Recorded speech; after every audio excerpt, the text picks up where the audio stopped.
December 29th, 1916. Saint Petersburg, Russia. A group of Russian noblemen fed a man enough cyanide to kill 5 horses. He asked for more cake. They shot him. He got up and tried to escape. They shot him again. 3 more times. They beat him. They tied him up. They threw him through a hole in the frozen Neva River. When the autopsy was performed, the official cause of death was drowning. The cyanide hadn't worked. The bullets hadn't worked. The beating hadn't worked. He drowned because he was still alive when they threw him in. This is the story of Grigori Rasputin, the man who would not die, and the secret that made him the most dangerous person in the Russian Empire.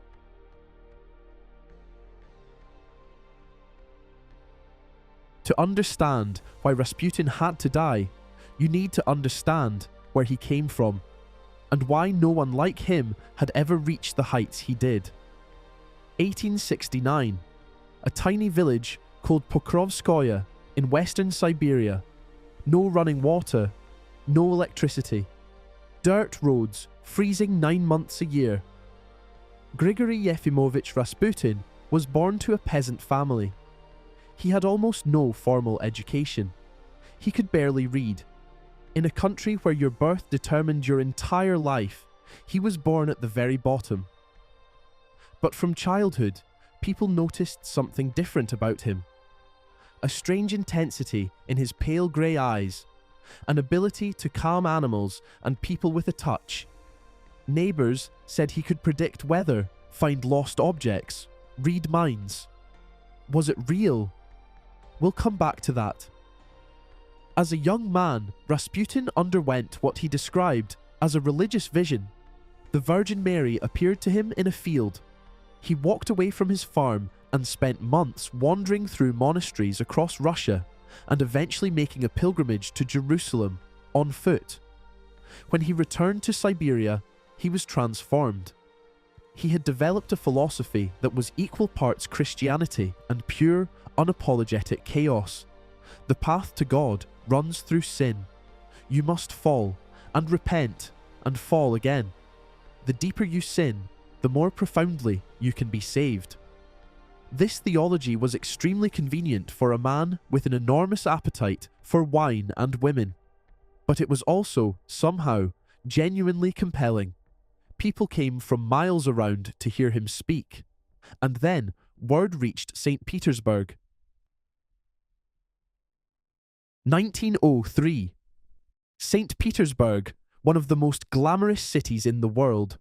Grand palaces, opera houses, the richest aristocracy in Europe wearing French fashions and speaking French at dinner. Into this world walked Rasputin. Filthy boots, unwashed peasant coat, beard that hadn't been trimmed in months, smelling of horse and Siberian winter, and within 2 years he was dining with the Tsar. How? The Russian aristocracy was obsessed with mysticism. Seances, fortune tellers, holy men. The upper class was desperate for spiritual meaning behind their gilded lives. Rasputin arrived as something they had never seen. A genuine, raw, unpolished peasant mystic who looked like he'd actually spoken to God.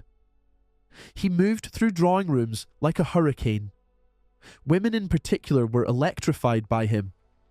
His eyes, every account mentions his eyes, pale, piercing, with an almost physical force. People described feeling pinned to the wall when he looked at them. The Bishop of Saratov wrote, "He is not educated, he is not refined, but when he speaks of God, you believe him." By 1905, he had been introduced to Tsar Nicholas II and Empress Alexandra. This meeting would change Russian history. Here is the secret that no one outside the palace walls was supposed to know. Alexei Nikolaevich, the Tsarevich, heir to the Russian throne, had haemophilia. In 1908, this was a death sentence in slow motion. The tiniest bruise could become an internal bleed. A small fall could kill him. The doctors could do nothing. Alexandra watched her son suffer through episodes of agony that left him screaming for hours, joints swollen with blood, unable to walk. She had tried every doctor in Europe. Nothing worked.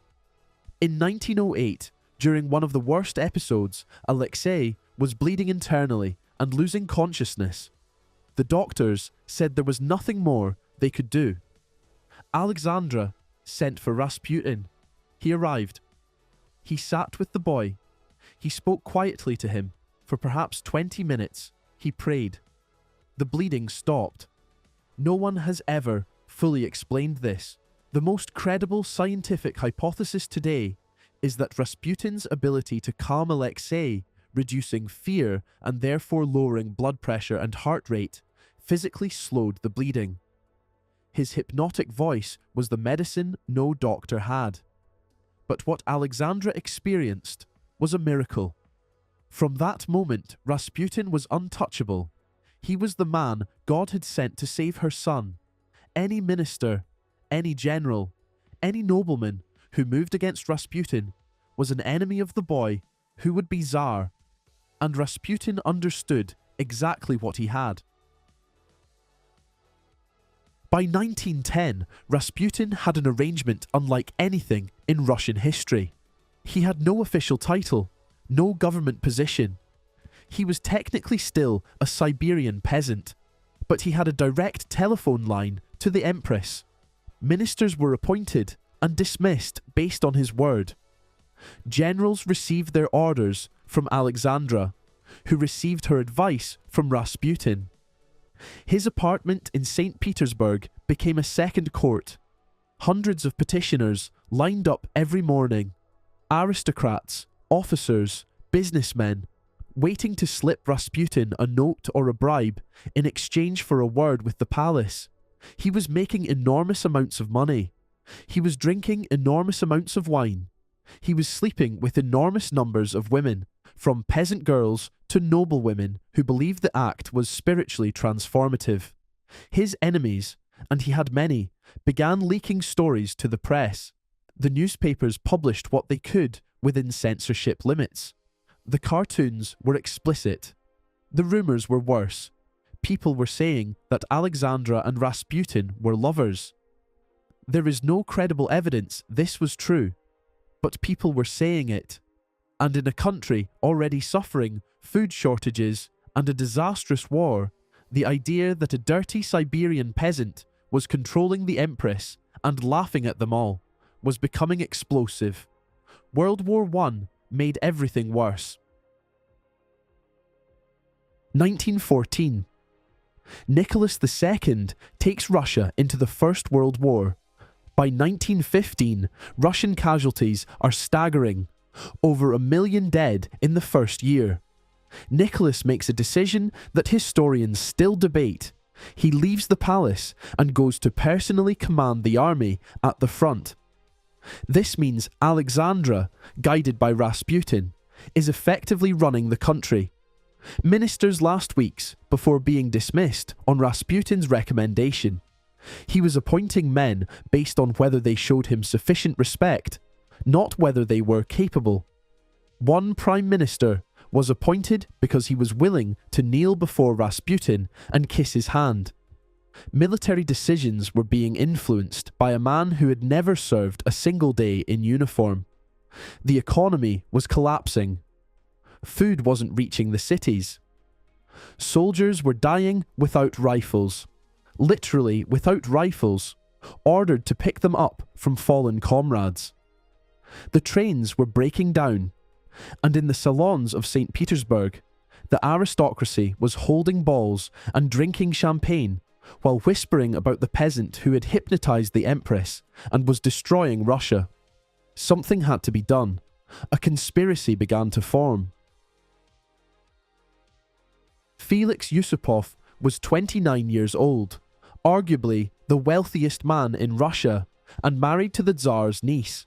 He was cultured, educated, and completely convinced that Rasputin was personally destroying the Russian Empire. Grand Duke Dmitry Pavlovich, the Tsar's cousin.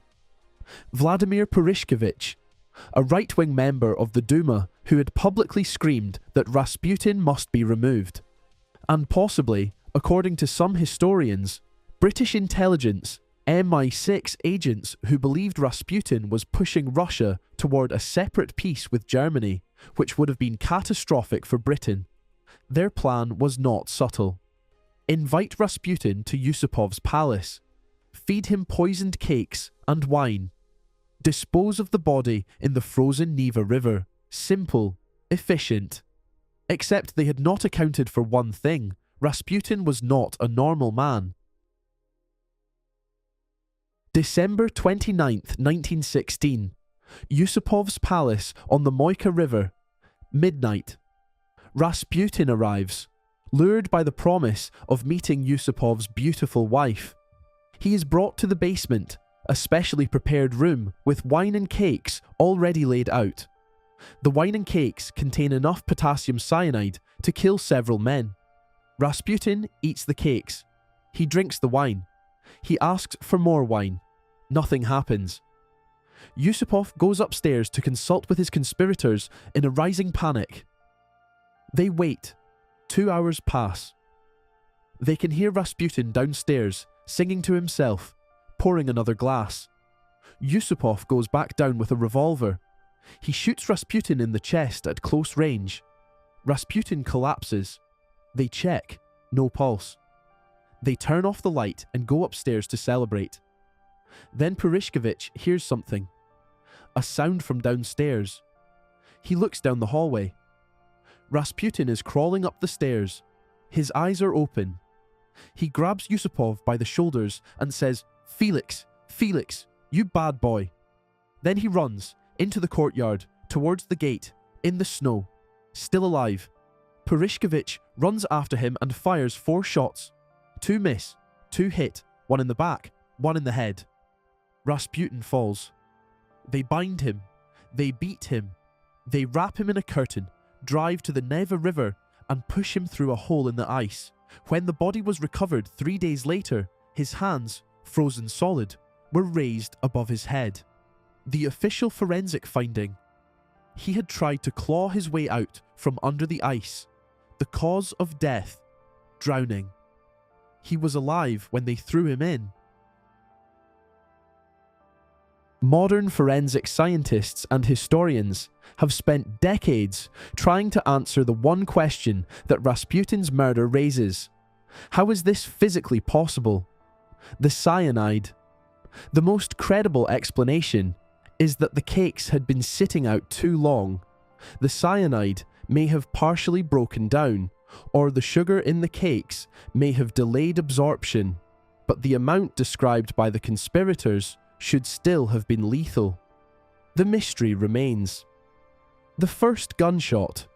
Modern analysis of the forensic report suggests the bullet grazed or narrowly missed vital organs, possible though improbable at close range.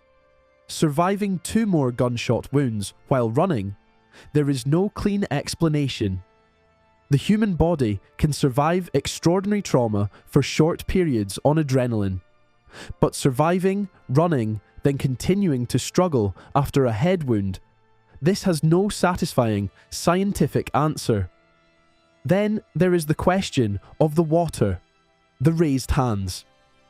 Was he truly still alive? Or was it rigor mortis in an unusual position? Forensic experts disagree. And one final detail that has never been explained, never mentioned in most accounts of this story. When the autopsy was performed, the forensic examiner noted one more thing. There was no water in Rasputin's lungs. If he drowned, his lungs should have been full of water. They weren't, which means either the drowning conclusion was wrong, or something happened under that ice that cannot be explained at all. Before his death, Rasputin wrote a letter. He gave it to Alexandra to be opened only if he was killed. It read, "If I am killed by common men, you and your children will rule Russia for centuries to come. But if I am murdered by nobles, if they shed my blood, their hands will remain soiled with my blood, and for 25 years they will not wash their hands clean. They will leave Russia. Brothers will kill brothers, and they will hate each other, and there will be no nobles in the country. Felix Yusupov was a nobleman. Dmitry Pavlovich was the Tsar's cousin. The men who killed Rasputin were exactly the class he described. 14 months after Rasputin's death, Tsar Nicholas II abdicated. 17 months after that, he and his entire family, Alexandra, Alexei, and all 4 daughters, were executed by the Bolsheviks in a basement in Yekaterinburg. The Russian nobility was abolished. Yusupov fled to Paris. Dmitry Pavlovich fled to London. Russia was torn apart by civil war, exactly as Rasputin had written. He predicted, with remarkable precision, what would happen when they killed him. Alexandra received news of Rasputin's murder on December 30th. She wrote in her diary a single sentence: "The horror that fills the heart." She buried him in secret in the palace park. She visited the grave every day. 13 months later, the revolution came. The Bolsheviks dug up Rasputin's body and burned it. According to witnesses, as the body burned, the gases inside caused it to sit upright in the flames. Even in death, he would not stay down. Tsar Nicholas II signed his abdication on March 15th, 1917. He handed over 300 years of Romanov rule because the revolution had already won. His last diary entry on the day of abdication was reportedly about the weather. On July 17, 1918, Nicholas, Alexandra, and all 5 of their children were taken to a basement and shot. The executioners later wrote that it took an extraordinarily long time. The children had jewels sewn into their clothing that deflected bullets. The killing took over 20 minutes. The Romanov dynasty was over. The empire was over. Russia would not recover for generations. In 2004, a BBC documentary and subsequent research by historian Andrew Cook proposed something that Russian and British archives had long hinted at. Oswald Rayner, a British MI6 agent and personal friend of Yusupov from their Oxford University days, was present at the Yusupov Palace on the night of the murder. The forensic evidence analysed in 2004 suggested that the fatal shot, the close-range gunshot wound to the forehead, was fired from a British Webley revolver. Yusupov and Purishkevich both carried Russian weapons. The theory: Rasputin was pushing Alexandra to push Nicholas toward a separate peace with Germany. If Russia left WWI, Germany could redirect its entire Eastern Front force to fight Britain and France in the West. Britain had a direct strategic interest in seeing Rasputin dead. Official British and Russian government positions. This theory is unproven. The archives that would confirm it remain classified or missing. Was the most famous murder in Russian history actually a British intelligence operation? Nobody has definitively answered that question. 100 years of myth have buried the real man. Here is what the actual historical record shows. He was not a fraud. Multiple independent witnesses, including skeptical physicians, documented his ability to calm Alexei's bleeding episodes when medical science could not. Something real was happening in those rooms. He was not a German spy.